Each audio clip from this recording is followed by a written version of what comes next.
En 2012, je suis tombée sur une conférence TED de Mathieu Baudin qui s'appelle « Les conspirateurs positifs ». Et je dirais que c'est là que j'ai commencé à découvrir le terme créatif culturel. Et ça m'a beaucoup inspirée en fait. Et ça m'a poussée finalement à passer à l'action aussi de mon côté. C'est là que j'ai créé un festival en 2014 qui s'appelait La Conspiration Positive, donc inspiré un petit peu de toutes ces idées-là.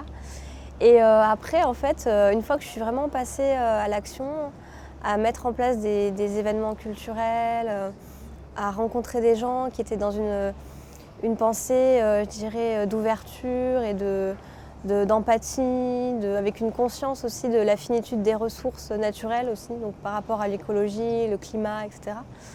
Ça m'a vraiment emportée en fait dans une sorte de tourbillon, je dirais. Et ça m'a ouvert de nouveaux horizons. Et c'est là que je me suis dit en fait, pourquoi en fait ne pas choisir ce sujet de mémoire pour mon master, et ça m'a menée finalement à écrire ce livre. Alors il y avait toute une première partie où je développe l'héritage des créatifs culturels, où j'aborde le romantisme, le transcendantalisme américain au XIXe siècle, puis la contre-culture, les mouvements hippies, pacifistes, etc., dans les années 70, pour ensuite aller vers l'expression qu'il y a une prise de conscience planétaire dans les années 90-2000. Ensuite, une seconde partie où j'explique finalement de façon générale quelle est cette crise du monde moderne qu'on vit aujourd'hui et quel est le nouveau modèle de société que l'on pourrait vivre, incarner aujourd'hui. Donc là, c'est plus penser le monde en fait et agir en conscience, montrer globalement quelle est cette pensée des créatifs culturels. J'explique aussi que je parle du sentiment d'isolement et de solitude que peuvent ressentir les créatifs culturels. Et enfin, je termine avec une troisième partie où j'explique concrètement quelle est cette dynamique, quelle est cette nouvelle culture, dans quelles actions concrètes elle se présente. Donc là, j'explique l'émergence de nouvelles pratiques, de nouveaux modes de vie, pour ensuite aller vers... j'explique en fait qu'on n'a pas, je dirais... au sein même de cette nouvelle culture, on a différentes cultures. Donc, par exemple, les hackers, par exemple des gens qui sont plus proches de la Terre, ne sont pas forcément dans l'esprit start-up, etc. On a des dynamiques, je dirais, qui sont différentes, tout en gardant une colonne vertébrale générale.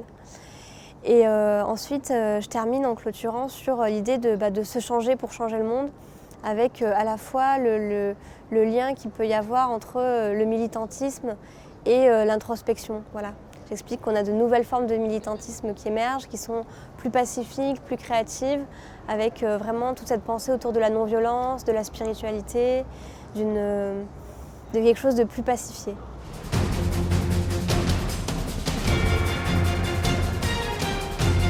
En 2001, il y a une grande enquête qui est publiée aux États-Unis qui s'appelle l'émergence des créatifs culturels, par Paul Ray et Sherry Anderson, qui sont donc psychologues et sociologues. Et en fait, ils identifient deux grands courants socioculturels aux États-Unis. D'une part, les traditionalistes, qui sont des personnes qui sont plus dans un certain patriarcat, un conservatisme religieux, culturel. Et de l'autre côté, les modernes, qui sont au contraire plus dans une vision du monde matérialiste, individualiste, assez centrée sur l'ego finalement. Et ils se rendent compte que depuis les années 90, on a en fait une nouvelle conscience qui émerge, une troisième voie, et ils les appellent les créatifs culturels. Les créatifs culturels, ils les identifient autour de 4 pôles de valeurs. D'une part, l'écologie, incluant tout ce qui touche à la médecine douce, la consommation bio, responsable, éthique. Ensuite, les valeurs féminines, c'est-à-dire l'empathie, l'écoute, la compassion, etc. La spiritualité, donc là c'est plutôt tout ce qui touche à l'intériorité des personnes, la connaissance de soi, le développement personnel. Et enfin, le fait de mettre en place des initiatives participatives, citoyennes, voilà, l'implication sociale. Ce qui est intéressant dans les créatifs culturels, c'est que ce sont des personnes qui à la fois veulent changer la société et se changer elles-mêmes en fait. On a vraiment cette adéquation entre le changement intérieur et le changement du monde. Ce sont des personnes qui vont mettre en place des initiatives locales, citoyennes, participatives, dans des domaines très variés, que ce soit l'éducation, la santé, l'environnement, le social, c'est vraiment très varié. Dans le film Demain, par exemple, ou le film Enquête de sens, on voit bien un petit peu comment ça s'exprime, cette volonté en fait de faire sa part pour aller vers un monde justement plus juste et je dirais aussi où chaque individu reprend un peu le pouvoir sur sa vie. On aime bien aussi cette idée de devenir entrepreneur de sa vie. C'est quelque chose qui est très répandu. L'idée d'exprimer son potentiel, de réaliser ce pourquoi on est fait.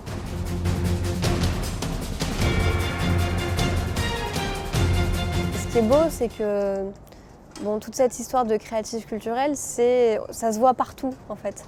C'est des restos bio qui vont émerger dans le 18e, c'est des personnes qui vont lancer, qui vont en fait changer de vie aussi, qui vont aller vivre à la campagne pour créer leur potager et vivre plus en harmonie, je dirais, avec la nature.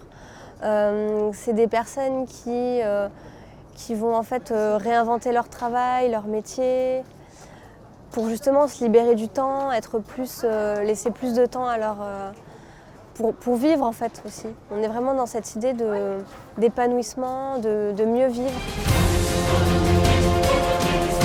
Cette nouvelle culture qui émerge, elle est de plus en plus intégrée, comprise. Il y a une enquête qui explique qui montre qu'en fait cette sensibilité, parce que pour moi c'est surtout une sensibilité en fait, elle est en expansion en fait d'année en année. On a de plus en plus de personnes qui justement se questionnent sur le sens de leur vie en fait, sur le sens de leur travail, sur la société aussi dans laquelle ils vivent, avec vraiment une prise de conscience aussi de l'urgence aussi, notamment par rapport à la biodiversité, au climat, à l'humain aussi, c'est-à-dire toute cette violence, pourquoi toute cette violence dans le monde.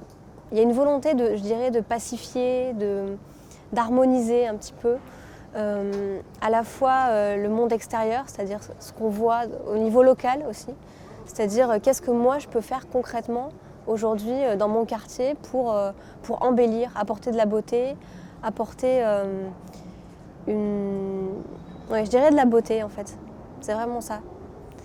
Et je pense que ce qui est beau aussi de voir aujourd'hui, c'est que on a quand même de plus en plus de grands dirigeants, d'entreprises, de personnes qui sont justement, je dirais, qui donnent un petit peu le ton aujourd'hui, qui sont en fait sensibles à ça. C'est pas que les citoyens qui s'emparent de cette sensibilité-là, ça touche tout le monde en fait. Ça touche autant, et toute classe sociale confondue. Ça touche autant des personnes qui n'ont pas beaucoup d'argent que d'autres qui sont hauts fonctionnaires. On se rend compte en fait que c'est une nouvelle vision de la vie en fait. On se rend compte que le capital ne nous rend pas heureux, que en fait, plus le capital augmente, plus le bonheur en fait, baisse, en fait, diminue. Et donc ouais, on est vraiment en train de changer de vision du monde, collectivement. Les créatifs culturels, ce sont aussi des entrepreneurs qui sont très ancrés, je dirais, dans la matière et qui n'ont pas du tout un rejet de l'argent. On n'est pas du tout dans ça. On est justement dans donner une autre valeur à l'argent, mettre l'argent du bon côté pour des projets qui respectent en fait la nature et la nature humaine aussi, je dirais. On va vers plus d'amour en fait. C'est bête à dire comme ça, mais il y a vraiment cette idée-là de plus de compassion, d'empathie et de voir que comme je le disais, que des personnes qui sont dans la politique, dans le milieu de l'entreprise, du business aussi, s'emparent de ce sujet. Et c'est pas toujours que du greenwashing, c'est pas qu'un effet de mode, marketing.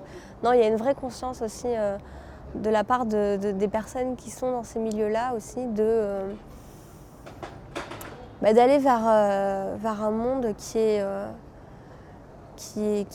respecte en fait le rythme naturel, je dirais déjà, des individus, qui respectent les personnes profondément, dans ce qu'elles ont de singulier aussi, dans la singularité des personnes aussi, je pense.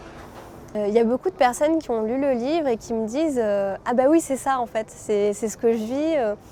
Ils me disent « T'arrives à mettre des mots sur quelque chose que j'arrivais pas à voir de façon générale, de façon globale ». Et donc c'est vrai que beaucoup de personnes aussi se sentent, je dirais, un peu isolées. Elles ont l'impression qu'elles ont une façon de penser qui est singulière, qui est pas la majorité. C'est en train de devenir, je dirais, la norme en fait. Et on a l'impression d'être une minorité, mais c'est en train de changer en fait. De plus en plus de personnes sont, je dirais, sensibles à l'émergence de cette nouvelle conscience. Face à l'urgence écologique, climatique, économique et sociale, une nouvelle conscience collective émerge dans le monde. Chaque année, les initiatives positives, individuelles et collectives, se multiplient à grande vitesse. À terme, les créatifs culturels pourraient représenter une masse critique majoritaire dans le monde entier. Néanmoins, parallèlement, le greenwashing, éco-blanchissement, semble lui aussi se développer. McDonald's se repeint en vert, Coca-Cola fait du social. La récupération de la dynamique des créatifs culturels par le monde politique ou les multinationales entraîne le risque du développement d'un capitalisme vert, tout aussi polluant et corrompu que le capitalisme actuel. Ainsi, s'il est évident que la dynamique des créatifs culturels va augmenter significativement dans les années à venir, la véritable question à se poser est la suivante. Quelle direction prendra-t-elle ? Véritable transmodernité consciente et responsable ou récupération par un capitalisme vert insensé qui ne remettrait nullement en question les fondements mêmes de notre civilisation ? C'est toute la structure sociétale qui doit être repensée et reconstruite sur de nouveaux fondements et de nouvelles valeurs. Mais au-delà d'une révolution sociétale, il semblerait qu'une évolution de la conscience humaine et donc de sa responsabilité demeure nécessaire pour mener à bien cette métamorphose paradigmatique.